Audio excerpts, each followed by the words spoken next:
गुरुजी, मैं पानी का लोटा चढ़ाते चढ़ाते मेरा पूरा कम से कम मेरे को 8 साल हो गया, पर मेरी जिंदगी में सुख बिल्कुल नहीं आया।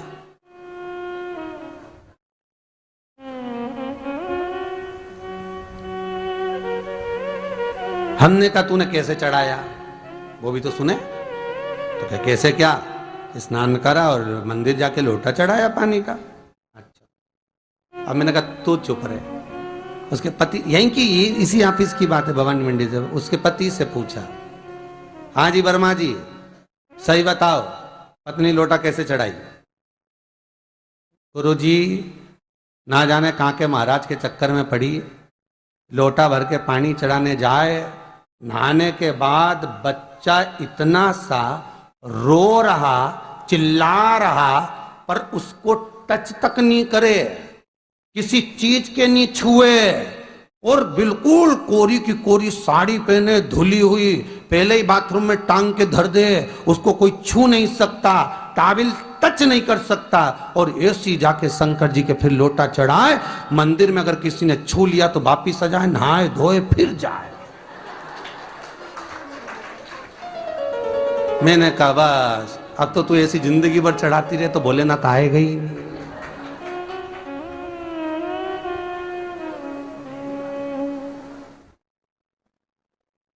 सत्य बोलो रे, मिलेगा। कई लोगों ने पूछा शंकर को रिझाने के लिए कौन से कलर के कपड़े पहने कि शिव राजी हो जाए। शंकर को पाने के लिए कपड़ा बदलने की जरूरत नहीं होती, शंकर को पाने के लिए कलेजा बदलने की जरूरत होती है, शंकर मिल जाता है। कपड़े से शिव कभी नहीं मिला साहब।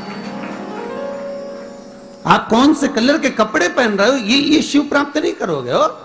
सफेद पहन लिए, लाल पहन लिए, केसर के पहन लिया, उससे शंकर नहीं मिल रहा हो। बहुत सारी रुद्राक्ष की माला धारण कर ली, हाथ में भी खूब सारा रुद्राक्ष पहन लिया, यहां पर भी पहन लिया, कान में भी रुद्राक्ष धारण कर लिया, जटा पे भी रुद्राक्ष लगा लिया, उससे शिव नहीं मिलने वाला हो।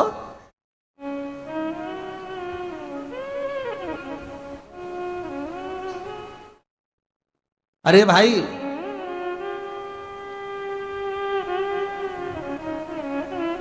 किसके पास में जा रहे हो आप जल चढ़ाने के लिए? जम के बोलिए जरा। शंकर जी के पास। शंकर जी कौन है?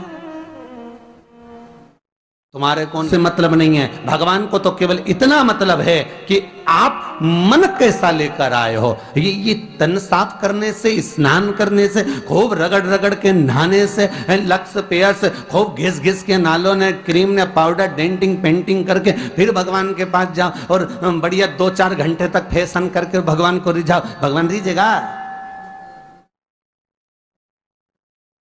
अरे गर्ग संहिता में लिखा है कि शंकर को एक बार प्रणाम करने का फल क्या है कि 10 अश्वमेध यज्ञ के स्नान का जो फल होता है वो मात्र शंकर को प्रणाम करने से मिल जाता है। कितना? 10 अश्वमेध यज्ञ के स्नान का जो फल है शंकर को मात्र प्रणाम करने से मिल जाता है। पर गर्ग संहिता कहती है कि 10 अश्वमेध यज्ञ के स्नान के बाद भी मनुष्य का जन्म वापिस मिल सकता है। मतलब वापिस तुम्हारा जन्म हो सकता है, किसी भी रूप में हो, जन्म हो सकता है। पर शिव पुराण कहती है, गर्ग संहिता कहती है, स्कंद पुराण कहती है, नर्मदा पुराण कहती है कि महाराज इतना जरूर है कि शिव को प्रणाम करने का फल उतना है कि 10 अश्वमेध यज्ञ के स्नान का फल मिल जाता है। पर गर्ग संहिता कहती है कि शंकर के चरणों में अगर प्रणाम कर लिया तो ये पक्का है कि अश्वमेध यज्ञ का फल भले कट जाए पर शंकर के प्रणाम का फल नहीं कटता, उसका वापिस जन्म नहीं होता और वो शिव का हो जाता, वो शंकर का हो गया, फिर उसका जन्म नहीं है महाराज।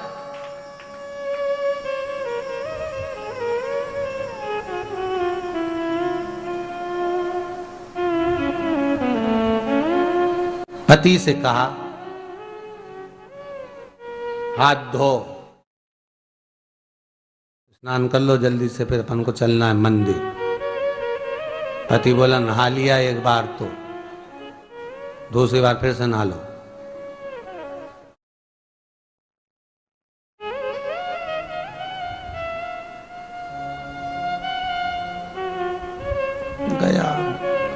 नी के ना माने तो कई घर में चंद्र घंटा से माथा भिड़ा है। स्नान करा फिर आया। चल पलंग पे काय को बैठ गए?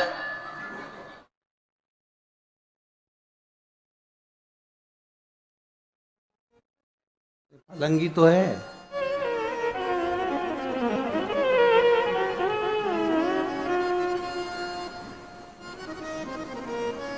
फिर से नहा के आओ।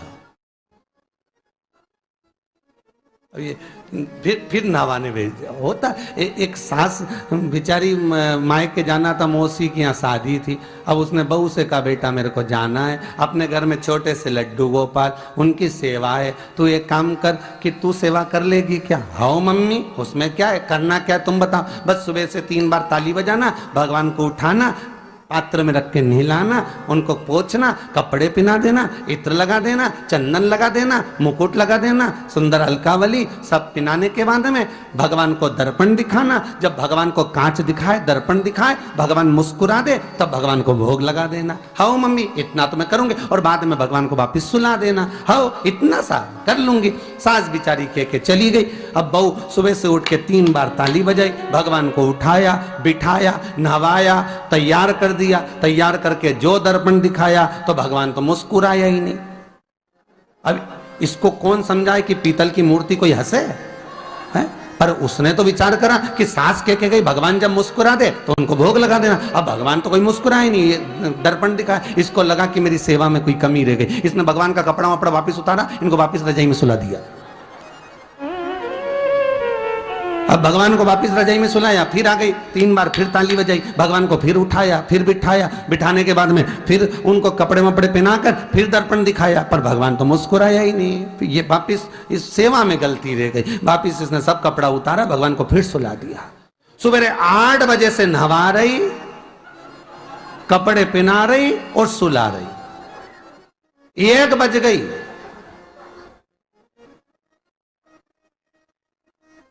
कुछ गलती रह गई होगी अपने सास के गई। अब की बार फिर भगवान को नहवाया। भगवान भी मन में सोचे नहवाई नहवा रही, खवा तो कछु ना रही। 28 बार नहवा दिया। इसके बाप का क्या जाए, 29 बार भी नहवा देगी। सर्दी होगी तो हमको होगी, इसका क्या जाए।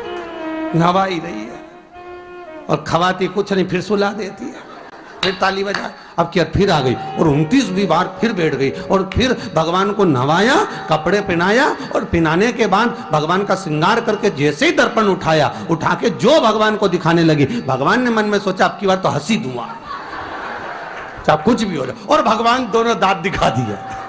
जैसे ही भगवान ने दांत दिखाया, इसने दर्पण रखा और जल्दी से भोग लाई, भगवान के जिमाया। भगवान के जिमाया, जिमने के बाद भगवान को फिर वापस सुला दिया। अब ये सुबह से जैसे ही आए तो भगवान पहले ही मुस्कुरा के, क्योंकि भगवान को मालूम है नवाएगी 25 बार का मतलब उससे हंसी दो, हंसने में क्या जाता। तो भगवान पहले से मुस्कुरा के बैठ जाए। अब एक दिन सास आ गई। सास ने कहा बहू अब सेवा मैं कर लूंगी। हाँ मम्मी कर लो। मम्मी सेवा करने बैठी। मम्मी ने भी स्नान कराया, श्रृंगार करा, कपड़े पहनाए, मुकुट लगाया। सब लगाने के बाद जैसे ही सास कांच दिखाने के लिए दर्पण को उठाई, इतने में से मूर्ति में से आवाज आई, दर्पण तो तेरी बहू दिखाएगी, उसको बुला दे, बहुत जोरदार दिखाती, वो दिखा सकती, तू वापिस धर दे दर्पण, तेरे बस का नहीं। भगवान को भी लगा कि भैया सामने, अब इसमें कोई दिखावा था क्या? प्रेम, वात्सल्य था। भगवान भक्ति के बल पर ही था। फिर बैठ गए पलंग पे, नाव वापिस नाते नाते चले, मंदिर पहुंच गए और राम बेलपत्तर तो घर धरी आई। जैसे ही बोली बेलपत्तर घर धरी आई, पति इसको घूर के देखा, 2 बार नवाया है और बेलपत्तर रखी आई घर। ये पति से कहती कि तुम लेने जाओ, उससे पति पहले ही बोल दिया था कि मेरा तो आज घुटना बहुत दुख रहा, बहुत घुटना दुख रहा।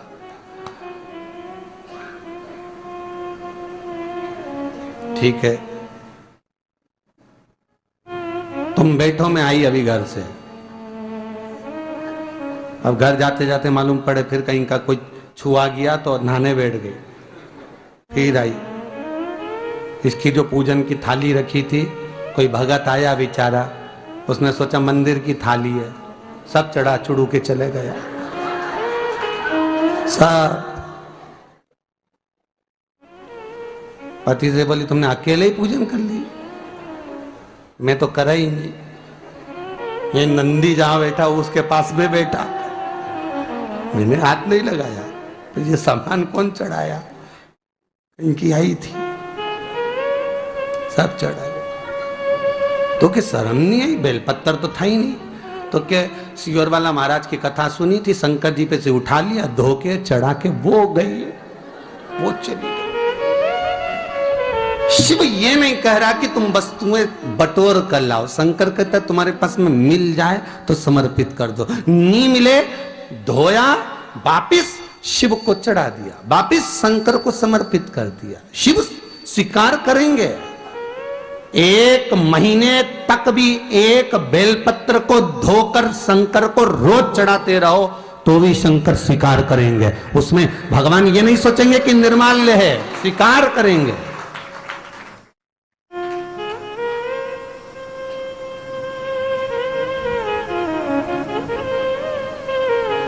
पर इसका मतलब ये नहीं है कि तुम मंदिर की, घर से अगर पास में लगी हो, नजदीक में लगी हो, 8, 10, 15 घर छोड़कर कुछ थोड़ी दूरी पर भी बेलपत्र लगी हो तो लेकर जरूर जाना, नहीं तो कहीं कहीं की इतनी आलसन। उन्होंने कहा सियोर वाला महाराज बोला तुम तो उठा उठा के चढ़ा दो, तो भगवान के मंदिर में ही बेलपत्र नहीं जाए मालूम पड़े हो, तो ऐसा नहीं है कि नहीं जाए वाला, जाओ, पास में लगी हो तो लेकर जरूर जाओ।